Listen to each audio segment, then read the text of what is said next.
अस्सलामुअलैकुम जनाब, क्या हाल चाल है? ठीक ठाक हो?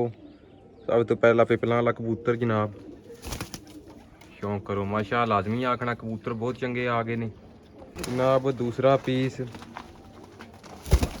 लोहे दी कड़ी वाला कबूतर शौक करो।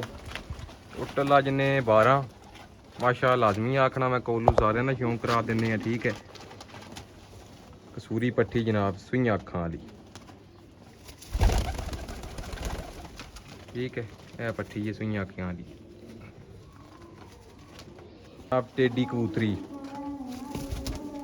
चौथा कबूतर है पिपलां वाला,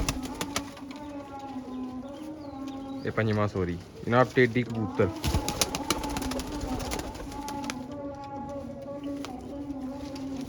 नाबे वाली टेडी कबूतरी फिर। ठीक है, शौक करी जाओ कबूतर ने टोर फेर ना सारे ना शौक कर लवो। यह कबूतरी है जनाब मेरी, बहुत चंगी कबूतरी है यार, यकीन मैंने खलो सिर्फ चेक करो इन्हें जनाब। गोल्डन कबूतर सो हिसाब नाल ने सिरा पीस है जनाब वाली सिरी कबूतरी है जनाब।